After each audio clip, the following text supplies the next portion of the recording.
Today we're looking at Proverbs chapter 2. And again, some of this, when I say continuation, he takes a theme and builds it, and then he starts to branch out a little bit. It's almost like a tree that comes up. Then he'll branch off and talk about this and that. We'll see that later when he'll just have little bitty snippets that are like a verse or two and then go into another idea in a verse or two. But he's building the trunk. Again, chapter 1, he talks about the reason for wisdom, the reason for understanding. And here's a man of high understanding and reason. It wasn't just that he had the supernatural brain that God gave him. Once you see patterns, you can't unsee them. Once you see things and understandings, you can't go back to not understanding. So here he talks about that. And he talks about wisdom and understanding, knowledge. It isn't just the supernatural, make me wise. Okay, go learn something. Make me wise. Okay, go discern something. Go look at a pattern. Go look at how things work. Look at symbiotic relationships. Look at all these different things that are going on. If you receive my words and hide my commandments in thee, incline your ear to wisdom and apply to understanding. And thou criest after knowledge. You got wisdom is the basic thing. Then you want to understand what you're looking at, and then know what you're looking at. Know it in a kind of a sense of either touch it or work with it or deeply understand it. Seeking after wisdom like silver. And you will understand the fear of the Lord when we say this. It isn't just, no, I'm afraid of God beating me. It's the opposite. When we see a great work of art, we're kind of in great awe and respect of the person who did that. When you hear a wonderful piece of music, when you go out, we used to look at God's creation. We used to look at the land. Now we're in these asphalt jungles. We used to look at the stars. Now all we see are the streetlights. The idea that we don't see the grandeur and the awesomeness and, the greatness of God, it also kind of gives us the smallness of who we are. There is a reverence to that. I want to appease this God because he is great. And a lot of times, reverence has nothing to do with the fact that you will be beaten. It's just that this person is worthy. It's worthy because they are in authority. They're worthy of your reverence. And that's fear. So he says that this person is a buckler. He is a shield of those that are around him. He talks about that if he will keep the paths of judgment, and you will understand righteous judgment and equity in a good path. So in every good path, you'll understand the righteousness, the rightness of what you're doing. It's what you're doing right, not just righteous in right and wrong, but righteous in the sense that you're turning the knob correctly. You're putting the correct part on. You're connecting it correctly. You understand how to engineer something or put it back together or how things work. And so that's what wisdom is. He talks about discretion, the idea of being discreet, of having discretion, of just clear understanding of what you do somewhere. And this will deliver you from the evil man, from the wayward way. He talks about deliver you from the stranger that flattereth with words, and from the strange woman. Again, the word strange, we don't quite understand, and I was trying to allude to it the other day. If you found a hammer in the icebox, that would be considered strange. If you found some chicken meat back on your work table, that's strange. Who would put chicken meat on my work table? It doesn't belong there. This is strange. The strange woman, if you want something out of life and you realize a woman should be a certain way, and this woman is being another way, it is very strange to take that woman who's not going to be the way that you need. Same thing with a strange man and the stranger who flatters with words. You have to be very wise of that. And these people forsake the guides. It talks about these women forsake the guide of her youth and forgets the covenant of her God. It's getting the idea. Here we are in the 21st century. People are saying, him and her and throwing pronouns around. It's very important that women realize the covenant they have as a woman with God, in a sense that how they're supposed to be a godly woman. Just like a man needs to realize the covenant he has by implication. Just because you're a man, you do have a covenant with God. You have an agreement to live life a certain way. And when you're feminine, which is strong in the Bible, femininity is not considered weak. Just because a woman can't lift 300 pounds or 200 pounds, or a man can lift more or carry more, that doesn't mean that she's weak. It just means that she can't carry because of her frame. It's a different thing.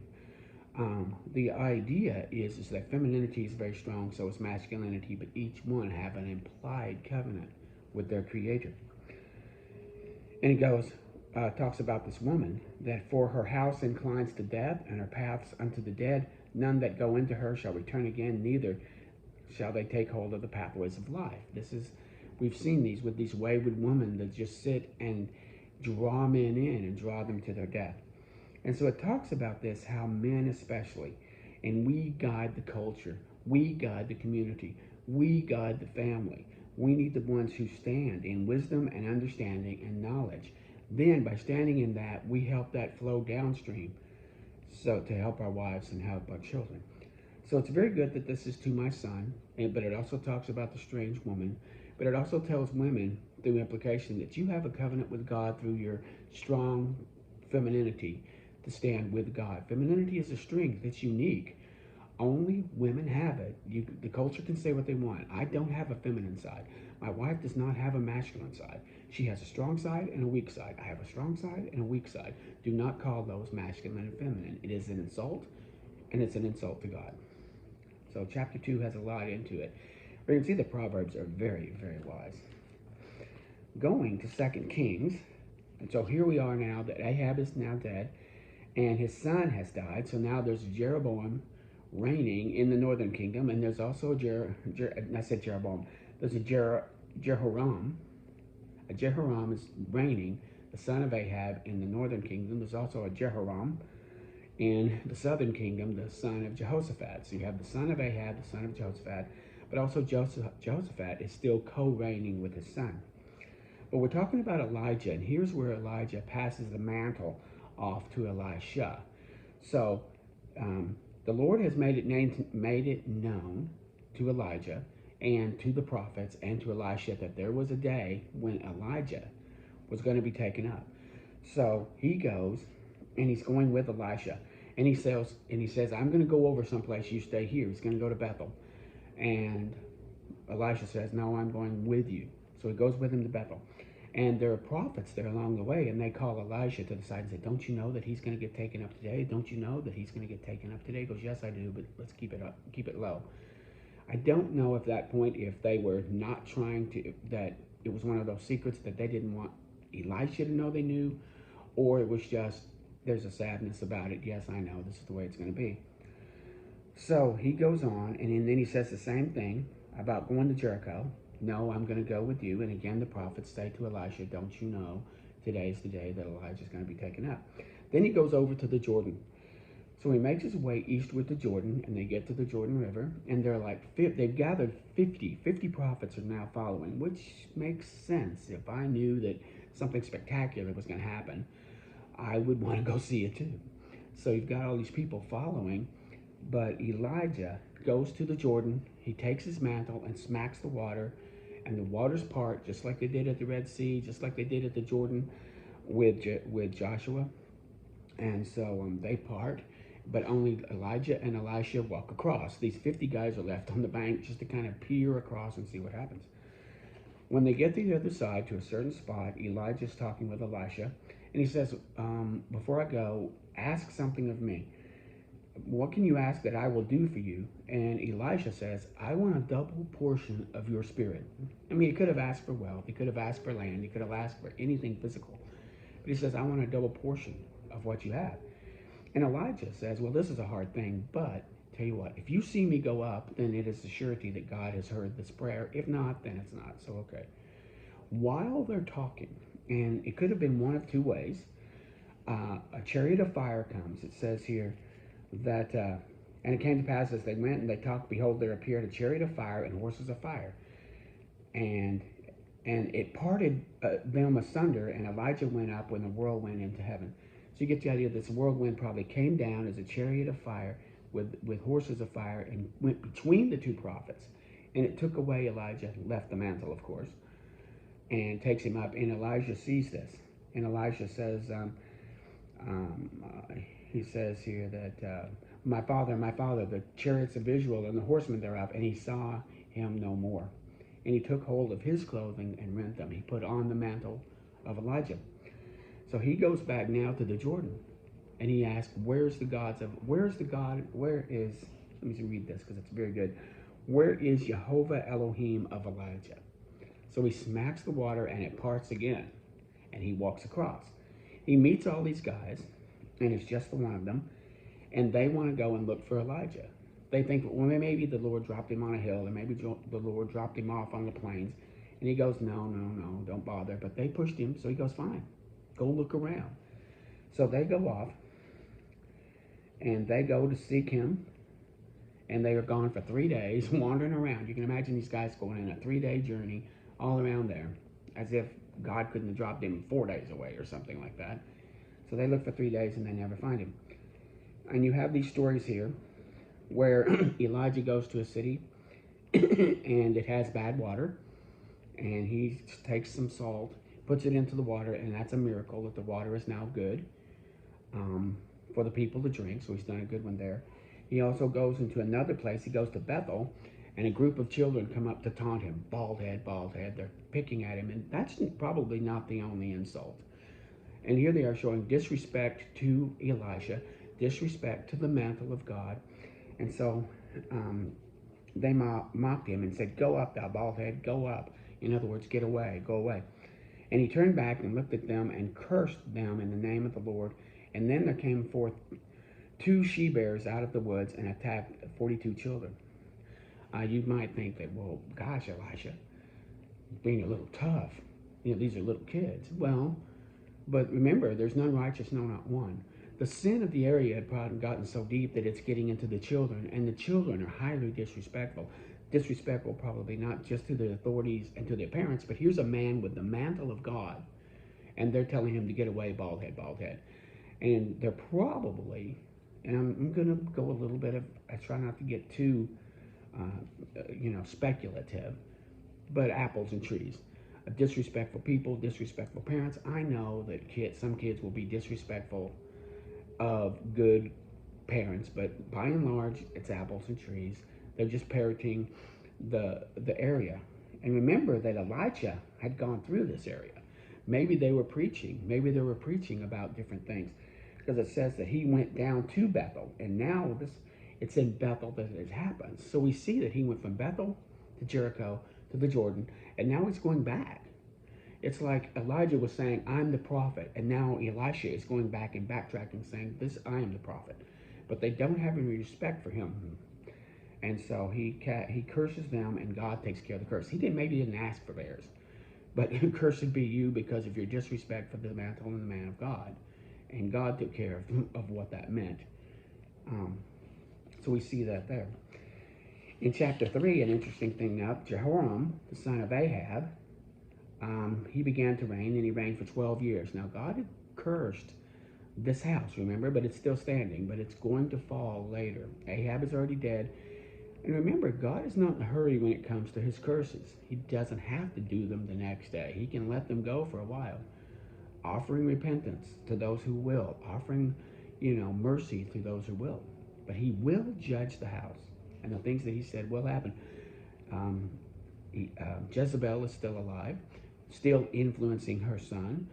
She's still reigning, and probably reigning over him a little bit. She reigned over Ahab, remember? He was kind of pushed down by her. Probably the same thing here, again, a little speculation. And he did evil in the sight of the Lord, but not like his father, and like his mother. But he put away the image of Baal. Nonetheless, he cleaved to the sins of Jeroboam and made Israel to sin. And then Moab raises up. So Moab is raising up, and Jehoram calls for Jehoshaphat, hey, we need to go, and with the king of Edom, we need to go against Moab. Moab's creating a big problem. The 3 of us need to go. So they decide, okay, they put their forces together, and they're going up. They have a 7-day journey. But while they're doing this journey, they run out of water. It's very dry and arid, and there's not water for the people to drink. And even Jehoram starts to, fray a little bit. Alas, that the Lord, has called these 3 kings together to deliver us to Moab, and that the Lord has called these 3 kings together to deliver them into the hands of Moab. So he's seeing that God brought these 3 kings out here to deliver the kings into the hands of Moab. He doesn't see that the Lord can give the victory here. So Jehoshaphat, I asked, well, is there a prophet for us to talk to? A prophet of Yahweh, not all these other prophets. So they said, yeah, there's this person named Elisha. So they go find Elisha. Well, Elijah meets with them, but he says that, I wouldn't talk with any of you kings. And he even says to Jehoram, why don't you call out to your gods? Why don't you call out to the gods of your mother? Why don't you call out to your gods and see if they will answer you? If it wasn't for Jehoshaphat, king of Judah, I wouldn't even listen to you guys. But he goes and he brings out a minstrel, someone to play some music, and he prays. And the Lord told him what to do. And this is very fascinating. I love this. They were to dig a big ditch. Here they are in the middle of the desert, middle of an arid place, and they're digging a ditch to hold water. But there's no sign of rain. But that's what they did. They dug this ditch. And he said, make the valley full of ditches, thus you shall not see wind nor see rain, and yet the valley shall be filled with water. He's going to fill it up with water, but you won't see it. You won't see wind, you won't see rain, you won't see thunderclouds. It's just going to fill up with water. So they dug these ditches. And also, and this is a light thing in the sight of the Lord. I love what he says there. Here's God doing this wonderful miracle, of bringing water up from them, just out of nowhere. Again, this is very similar to, they did the same thing. He did the same thing with the oil with Elijah. Remember that the oil never ran out. We also had when we talk about the bread and the fish with Jesus, how it didn't run out. So here the water is going to appear, and this is considered a light thing. Wow, I love how the Bible says this sometimes. And he says, I'm going to deliver the Moabites into your hands, and you're going to smite every city and choice city, and fell every good tree, and stop up all the wells of water, and mar every good place in the land with stones.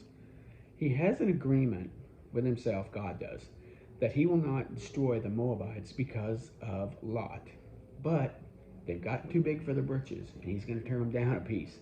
So he's going to tear them down, and they're going to have to start over. Their economy is going to be in shambles. They're just going to have to start building from the ground up. So these people are not going to be a threat. But he's not wiping them out because of Lot. So they dug these trenches. The next day get up, and there's plenty of water. So the host goes out there with their animals and the soldiers and the people that are with them, and they go get water. Well, the Moabites get up, and they look, and from their point of view, from where they're at, it looks like blood. Because they didn't see any rain, they didn't see a storm, there was no wind. All they see is all this liquid out there, and it's red in the morning. They think, well, these guys have turned on one another. They've slaughtered one another. Let's go down and take the spoil. So this is the funny part. The Moabites get up, and they go running down there, just charging like a bunch of idiots, if you will. We're going to go take their stuff.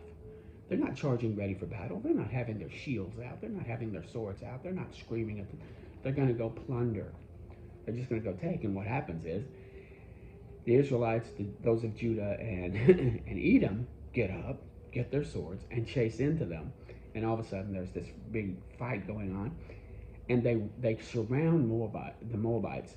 And the Moabites are fighting for their lives to get out. And they even push now into the Moabite country. And then they go to the cities and do exactly what God has said. See, here, Jehoshaphat, and the king of Edom are obeying what God wants to do in the battle. Remember, Ahab did not do this with Ben-Hadad. He was told to kill them all, to wipe them like a plague. And he didn't. So here they're doing exactly what God said. And they do this, and the king of Moab is so distraught, he can't get out of this mess. So he takes 700 men. It takes him 700 men to push himself out of this and go back to his land. And they go back into their land, and he gets upset. He even sacrifices one of his sons to his gods to try to appease the god. Why weren't you with us? Is my speculation on that. But he does say he took his eldest son that would have reigned in his stead and offered him up as a burnt offering. He could have said, well, if you're not going to be behind us, you're not going to have a son reigning in my stead. Either way, he did this. And it said the last place here in chapter 3 is, and there was great indignation against Israel. They're angry with Israel because Israel has a mighty God. Can someone figure that out for me? And don't be angry with Israel. If you're going to be angry, get angry with this mighty God. But if he's a mighty God, don't be angry with him. It's counterproductive. You get yourself slagged by a powerful God, and you're going to sit there and be mad and sit around in your palaces. How dare he do this to me? You have no power, but you're sitting there, in all this pride and stuff. How dare he do this to me? We're the righteous people, blah, blah, blah, blah, blah. If you were, you would have taken the day. You got shellacked, learn from it. You could even Make this God your God. He was ready. The promise of Abraham is not just for the lineage, but it's for that all men might know. All men can join in. Everybody can join this party. Everyone can come to Yahweh and worship him in spirit and in truth. Everyone can worship him and bow the knee to him. It's very simple. And yet their sin is so deep that they're like, even though they got this comeuppance, they're indignant with Israel. You know, people will blame the Jews and people will blame the Christians. No, at the end of the day, you're angry against the God of the Christians and the God of the Jews, which is the same God, because they won't give you what you want and you want your sin. We see that today. Unfortunately, we have groups in America who want to be Moabites. And God's going to wipe them out. He's going to take them down to, give them their comeuppance. In fact, sometimes we see our own cities imploding upon themselves. Every time they get mad, these cities will destroy themselves. How does that work?